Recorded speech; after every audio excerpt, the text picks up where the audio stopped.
दोस्तों, आज हम एक नया सिस्टम स्टडी करने जा रहे हैं। स्केलेटन सिस्टम, कंकाल तंत्र, बहुत इम्पॉर्टेंट है। लगभग हर कंपटीशन एग्जाम में यहाँ से क्वेश्चन आते हैं। इससे पहले हमने दो सिस्टम पढ़े थे, एक एंडोक्राइन सिस्टम और एक डाइजेस्टिव सिस्टम। आपने ज़रूर पढ़े होंगे और आपको बहुत पसंद आए होंगे। आपसे मैंने कहा है कि उनको जो मैंने सिस्टमेटिक तरीका बताया है वैसे रेगुलरली स्टडी करें, और आपको कोई भी तरह का प्रॉब्लम आए तो आप मुझे कमेंट्स में लिख के बता सकते हैं। क्लियर?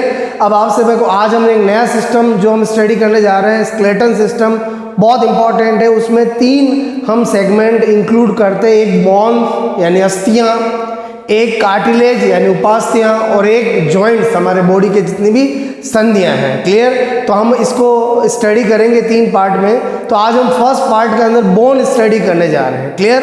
तो आपसे मैं करूँ, बोन्स बहुत इंपॉर्टेंट है। बोन्स को स्टडी करने का तरीका होता है, पहले हमें उसकी जनरल प्रॉपर्टीज पता होनी चाहिए, कभी कभी उसी से क्वेश्चन आ जाता है। फिर क्लासिफिकेशन ऑफ बोन पता होना चाहिए, और फिर आपसे मैं करूँ अपेंडिकुलर और एक्सियल, हर एक बोन की स्टडी आपकी होनी चाहिए। क्लियर? तो आप अगर जैसा मैं स्टडी करा रहा हूँ वैसा अगर आप करोगे तो आपको जितनी 206 जो अस्थियाँ हमारी बॉडी में है वो आपको मैं टिप्स में करा दूंगा। क्लियर?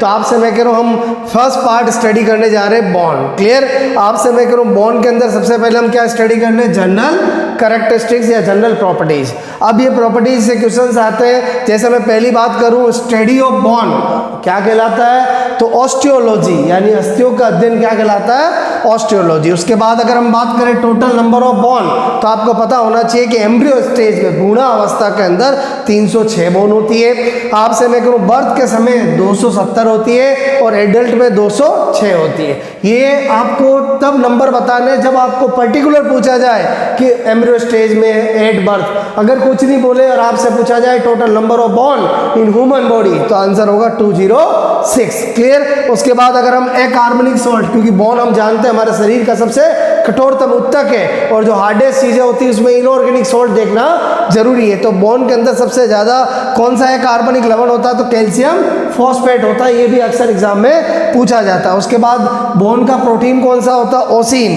तो आपको पता होना चाहिए, अगर आपको मिल्क का प्रोटीन पूछे तो वो कौन है, केसिन, और आपसे मेरे को बोन का प्रोटीन पूछे तो ओसिन। इसमें अक्सर स्टूडेंट कंफ्यूज हो जाते हैं, नहीं होना है, आपको ध्यान रखना है। अब ये 3 बहुत इंपॉर्टेंट है कि जो बोन बनाने वाली सेल्स है उनको ऑस्टियोब्लास्ट कहते हैं। बायोलॉजी के अंदर ये जो आपसे मेरे को जब भी ब्लास्ट किसी के भी पीछे आ जाता है, इट मीन्स वो फॉर्मिंग सेल होती है, बनाने वाली सेल्स होती है। तो यहाँ पर आपसे मेरे को बोन को बनाने वाली सेल, बोन फॉर्मिंग सेल, तो ऑस्टियो, तो ब्लास्ट क्या हो जाएगा, ऑस्टियोब्लास्ट, क्योंकि osteo word related to bone is represent to bone. Clear?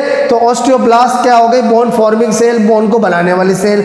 Bone को नष्ट करने वाली डिस्ट्रॉइंग सेल कौन सी होती है, ऑस्टियोक्लास्ट। ये जो क्लास्ट वर्ड जब भी आता है इसका मीनिंग होता है डिस्ट्रॉय करने वाली, नष्ट करने वाली। क्लियर? एंड ऑस्टियो पीछे आपसे पहले आ रहा है, तो इसका मतलब ऑस्टियोक्लास्ट क्या हो गया, बोन को नष्ट करने वाली सेल। और बोन, सेल ऑफ बोन, अस्थि की कोशिका को क्या कहते हैं, ऑस्टियोसाइट। क्लियर?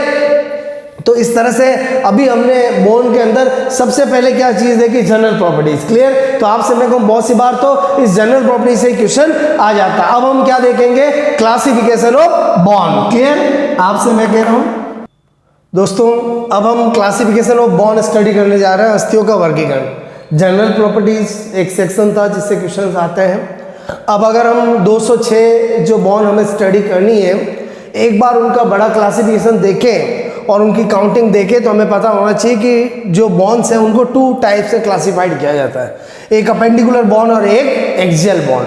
अनुबंधीय अस्थियां और आपसे मैं करूं अक्षीय अस्थियां।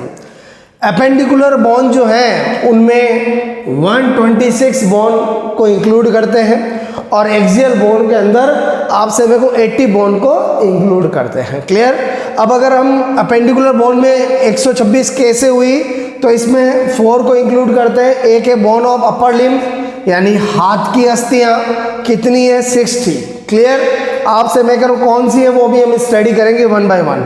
बोन ऑफ लोअर लिम्ब्स कितनी है, 60, 30 और 30, 60। इसी तरह से अंश मेखला, जो पेक्टोरियल गर्डल है हमारा, कंधे हैं, वो कितनी है 2 और 2 4, क्लियर। और पेल्विक गर्डल सोनी मेखला कितनी है 2 यानी 126, क्लियर।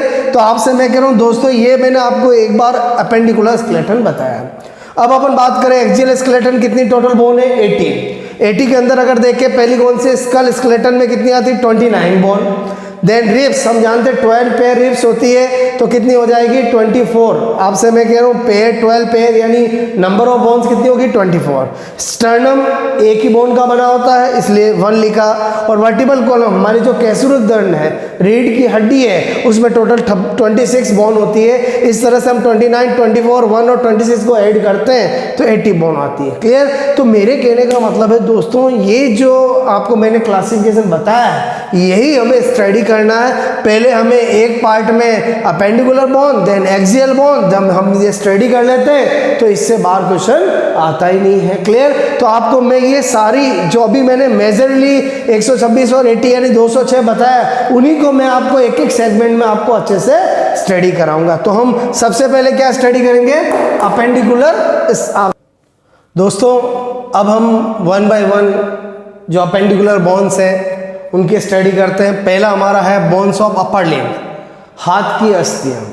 अब यहाँ पर क्या है, बहुत सारे स्टूडेंट्स को कंफ्यूजिंग होता है कि कब हमें 30 टिक करना और कब हमें 60 टिक करना। एक बात हमेशा मेरी ध्यान रखो, अगर मैं आपसे कहूँ कि आपको कुछ नहीं बोला और हाथ में अस्थियों की संख्या कितनी होती है, तो आपको हमेशा 60 ही आंसर देना है, क्योंकि हाथ का मतलब दोनों हाथ होते हैं। लेकिन अगर आपको 30 कब टिक करना है, जब वो आपको एग्जामिनर पूछेगा कि total number of bone in right, आपसे मेरे को upper limb, left upper limb, दाएं हाथ बाएं हाथ का पर्टिकुलर पूछे तो 30 होगा। तो सबसे पहले तो ये कंफ्यूजिंग मैंने आपको दूर की। कुछ भी नहीं बोले, टोटल बोन 60। अगर bone of right upper limb बोले तो 30, bone of right left upper limb बोले तो 30, क्लियर। अब हम जानते हैं हमारे दोनों हाथ जो होते हैं, हैंड जो होते हैं, लिम्ब जो होते हैं, अपर लिम्ब, वो एकदम समान होते हैं, क्लियर। एक की स्टडी करेंगे तो दूसरे की अपने आप ही हो जाएगी। तो हम स्टडी 30 की करेंगे, लेकिन हमें पता है कि 2 हाथ है तो 30 और 30 कितना हो जाएगा 60। अगर मैं आपसे कहूँ इन 30 का क्लासिफिकेशन देखें तो हमें सबसे पहले इधर नेम और इधर नंबर। पहली बोन कौन सी होती है, ह्यूमरस, ये क्या होती है ह्यूमरस, क्लियर। देन क्या होती है रेडियस अल्ना, क्या होती है रेडियस अल्ना। अब क्या होता है, बहुत सारे स्टूडेंट को कंफ्यूजिंग होता है, एग्जाम में पूछा भी जाता है रेडियस अल्ना में बड़ी कौन और छोटी कौन। मैं एक लॉजिक बताता हूँ, कभी आपको याद करने की जरूरत नहीं है, आप ध्यान रखो। अल्फाबेटिकली एक आर और यू के अंदर बड़ा कौन होता है, यू होता है, क्योंकि एबीसीडी में यू बाद में आता है और आर पहले आता है। तो अल्फाबेटिकली जो बाद में आएगा वो बड़ा होगा और वो बड़ी बोन होगी, और जो आपसे मेरे को स्मॉल होगा वो पहले छोटी बोन होगी, क्लियर। तो रेडियस अल्ना में कभी याद रखने की जरूरत नहीं है, रेडियस जो है वो छोटी बोन और अल्ना बड़ी बोन है। टोटल कितनी होगी 2। अगर हम बात करें कार्पस जो हमारी कलाई के अंदर होती है, कितनी है 8 बोन। फिर बात करें मेटा कार्पस जो हमारी यहाँ पर हथेली में होती है, वो कितनी है 5। और ये जो है वो क्या है बोलो, फैलेंजेज अंगुल अस्थियाँ जितनी कितनी होती है 14 होती है। अब यहाँ पर हमारी अंगुल अस्थियाँ जो ह्यूमन के अंदर, आपसे मेरे को उसका डिजिटल फॉर्मूला भी आपको पता होना चाहिए। मैंने लिखा 2 3 3 3 3 यानी टोटल 14 हो गई। यहाँ पर जो 2 है, सबसे पहले हमें पता हमारे हाथ के अंदर हेड कौन होता है, अंगूठा, इसलिए डिजिटल फॉर्मूले में सबसे पहले किसको लिखा जाता है, किसकी बोन को लिखा जाता है, अंगूठे को लिखा जाता है, क्लियर। तो इस तरह से मैंने आपको कितनी बताई 30 बताई। अब यहाँ पर क्या चीज़ इंपॉर्टेंट है कि जो ह्यूमरस होती है उसका जो हेड होता है वो हमारी जो पेक्टोरियल गर्डल है, उसकी जो ग्लिनोइड कैविटी है उसमें फिट रहता है और आपसे मेरे को बॉल एंड सॉकेट जॉइंट बनाता है, क्लियर। तो इतना आपको मेरी आपसे पहला जो इसका अपेंडिकुलर का सेक्शन समझ में आया होगा, क्लियर। दोस्तों अब हम अपेंडिकुलर बोन का सेकंड सेगमेंट हमारा बोन ऑफ लोअर लिम्स यानी पैर की अस्थियों की बात करें। अगेन वही फंडा, जब कुछ नहीं कहा जाए तो पैर में, लेग्स में, अगर आपको लोअर लिम्स में टोटल ना बोन पूछे तो आंसर 60 होगा। लेकिन अगर राइट या लेफ्ट अगर आपसे मेरे को लेग या लिम बोल के पूछे तो 30 होगा, क्लियर। क्योंकि कुछ नहीं बोला जाता तो पैर का मतलब 2 पैर होते हैं, क्लियर। अब हम जानते हैं दोनों पैर हमारे इक्वल होते हैं, तो एक पैर की स्टडी करेंगे तो दूसरे की अपने आप ही हो जाएगी। अब हम बात कर रहे हैं bone of right lower limbs, यानी आपसे मेरे को दाएं पैर की हम बोन्स की स्टडी करने जा रहे हैं। 30 होती है। क्या होता है उसमें? सबसे पहली फीमर, आपसे मैं कह रहा हूँ सबसे बड़ी बोन जो होती है वो कौन सी होती है? पहली फीमर। टीबिया एंड फिबुला, जैसे हाथ में रेडियस हलना थी, पैर में क्या होती है? Tibia fibula. आपसे मैं कहूँ ये कितनी होती है? 2। ये गेन छोटी बड़ी का फंडा, जो मैंने लॉजिक सिखाया आपको कभी याद करने की जरूरत नहीं, जो अल्फाबेटिकली बाद में आएगा बड़ा होगा वही बड़ी बोन होगी। क्लियर? उसके बाद आपसे मैं कहूँ पटेला नी के बोन, आपसे मैं कहूँ घुटने की अस्थि वो 1 होती है। और इसी तरह से टार्सल्स की बात करें तो वो कितनी होती है? 7 होती है, 7 होती है। और मेटाटार्सल्स की बात करें तो 5 होती है। और अंगुला अस्थियाँ कितनी होती है? 14 होती है। क्लियर? तो यहाँ पर आपसे मेरे को एक नी कैप बोन पटेला एक्स्ट्रा ही है, तो आपसे मैं कार्पल की संख्या भी यहाँ पर कितनी है? 7 है। और आपसे जबकि हाथ के अंदर कार्पल्स कितनी थी? 8 थी। क्लियर? यहाँ पर टार्सल्स कितनी है? 7। तो बहुत सी बार कंपटीशन एग्जाम में क्वेश्चन पूछा जाता है कि ह्यूमन के अंदर हाथ और पैर में क्रम से कार्पस एंड टार्सल्स की संख्या होती है 7 7 8 8 7 8 8 7।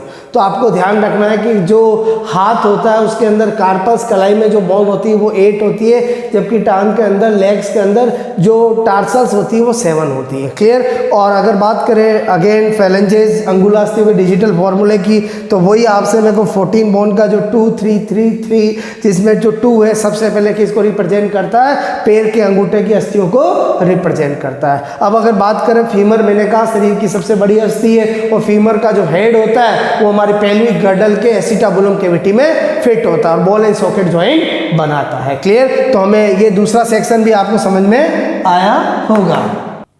दोस्तों अब हम अपेंडिकुलर बोन का जो थर्ड पार्ट है पेक्टोरियल गर्डल यानी अंश मेखला को देखने जा रहे हैं। अंश मेखला इट मीन्स हमारी जो कंधे की अस्थियां हैं उसके बारे में स्टडी करने जा रहे हैं। सबसे पहले हमें पता होना चाहिए कि हमारी जो पेक्टोरियल गर्डल है उसमें 2 बोन्स होती है, एक स्केपुला और एक क्लेविकल। जो स्केपुला होती है वो 2 to 7 रिब्स के बीच होती है, और क्लेविकल आपसे मैं कह रहा हूँ जिसको हम कॉलर बोन भी कहते हैं, जिसको ब्यूटी बोन भी कहते हैं, और ये हमारे शरीर की सबसे लंबी हॉरिजेंटल बोन क्षैतिज अस्थि होती है। क्लियर?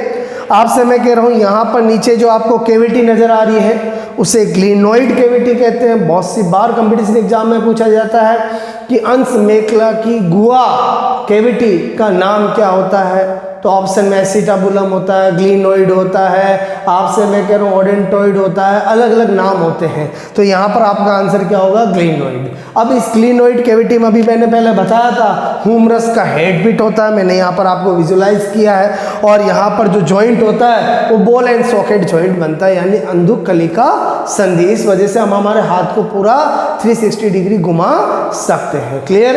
अब आपसे मैं बात करें स्केपुला के ऊपर, ये जो मैंने आपको बताया इसको बोलते हैं सुप्रा स्केपुला। सुप्रा स्केपुला जो कैल्सिफाइड कार्टिलेज की बनी स्ट्रक्चर होती है, इसी वजह से हमारा जो कंधा होता है यानी शोल्डर जो होता है वो बहुत ही मजबूत होता है। क्लियर? यानी यहाँ पर बहुत सारे जो वेट रख करके लोग गांव में बहुत सारे आपसे मैं कहूँ ट्रेवलिंग या बोलो वॉक भी करते हैं, तो इसका मतलब ये हुआ कि यहाँ पर कंधे की मजबूती का कारण जो है वो सुप्रा स्केपुला है, और वो किसका बना होता है? कैल्सिफाइड कार्टिलेज का। आगे जाकर हम कार्टिलेज की स्टडी करेंगे तो वहां पर ये एग्जांपल्स वापस आएंगे। तो आपको मैंने जो पेक्टोरियल गर्डल स्टडी कराया आपसे मैं कहूँ आपको समझ में आया होगा। क्लियर?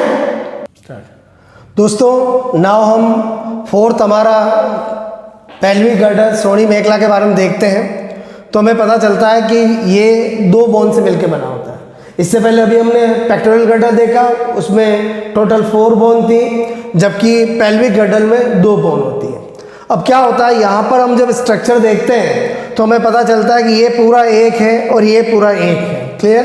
तो 1 और 1 2 बोन हमने बोला है, लेकिन क्या होता है कि ये जो हाफ ओसिमिनेटा है एक्चुअली एम्ब्रियो स्टेज में 3 बोन से मिलकर बना होता है, इलियम, प्यूबिस और इस्चियम। क्लियर? और हमें पता है कि एडल्ट में बोन्स जुड़ जाती है, इसीलिए आपसे मेरे को 206 हो जाती है। तो ये तीनों अटैच होकर के जिस बोन को फॉर्मेशन करते हैं उसे हाफ ओसिमिनेटा कहते हैं। और ये जो जॉइंट है वो एसिटाबुलम कैविटी है, जिसमें फीमर का हेड फिट होता है और आपसे मैं क्या बनाता है, बॉल एंड सॉकेट जॉइंट बनाता है। क्लियर। अब क्या होता है कि ये प्यूबिस है और ये प्यूबिस है। क्लियर। तो प्यूबिस का जो जंक्शन होता है वहां पर एक कार्टिलेजिनस स्ट्रक्चर होती है जिसे प्यूबिस सिम्फाइसिस कहते हैं। क्या बोलते हैं, प्यूबिस सिम्फाइसिस। और प्यूबिस सिम्फाइसिस जो है वो व्हाइट फाइबर्स कार्टिलेज की बनी होती है। क्लियर। तो आपसे मैं कह रहा हूँ ये मैंने आपको स्ट्रक्चर किसकी बताई, पेल्विक गर्डल की। स्ट्रक्चर से क्या होता है कि थोड़ा हमारा लॉजिक क्लियर होता है। स्पेशली ये ज़्यादा एग्जाम में पूछा जाता है कि जो पेल्विक गर्डल है उसकी कैविटी गुहा का नाम क्या होता है, एसिटाबुलम। और आपसे मैं कह रहा हूँ जो हमने अभी पेक्टोरियल गर्डल देखा था उसकी ग्लिनोइड कैविटी। क्लियर। अब आपसे मैं कह रहा हूँ अगर आपको ये पता होगा कि भाई जो हमारा पेक्टोरियल गर्डल है उसकी कैविटी ग्लिनोइड है तो उसमें हेड किसका फिट होगा, हुमरस का। और अगर आपको पैर जो लेग्स के जो पेल्विक गर्डल पेल्विक रीजन में है उसकी जो एसिटाबुलम कैविटी है तो उसमें किसका हेड फिट होगा, लेग्स का होगा, यानी फीमर का होगा। क्लियर। तो इस तरह से आपसे मैं कह रहा हूँ दोस्तों आज हमने स्केलेटन सिस्टम का पार्ट फर्स्ट स्टडी किया जिसमें मैंने आपको सबसे पहले तो क्लासिफिकेशन ऑफ बोन्स बताया था और उस क्लासिफिकेशन के अंदर एक सेगमेंट जो कि अपेंडिकुलर बोन्स यानी अपेंडिकुलर स्केलेटन यानी अनुबंधीय कंकाल जो है जिसकी 126 बोन जो है वो हमने कंप्लीट स्टडी की। इसमें हैंड्स की आपसे मेरे को बोन थी, लेग्स की बोन थी, पेक्टोरियल गर्डल और pelvic girdle. Clear. I think आपको समझ में आया होगा और आपसे मेरे को आगे इसका नेक्स्ट आपको हम स्टडी करेंगे। तो आपसे मैं कह रहा हूँ मैंने आपको फिर बताया आज फिर हमारा एक सिस्टम स्टार्ट हुआ है। अगेन आप मेरे साथ स्टडी कीजिए, नोट्स बनाइए और आपसे मैं कह रहा हूँ अगर आपको इसी तरह से कंटिन्यू स्टडी करेंगे फिर 3-4 डेज में आपका एक सिस्टम कंप्लीट हो जाएगा। आपको बहुत अच्छा लगा होगा। और अगर आपको आपसे मैं कह रहा हूँ इसके बारे में आप कोई भी आपको कोई भी इसमें कंफ्यूजिंग हो तो आप मुझे कमेंट से पूछ सकते हैं। Okay, thanks a lot.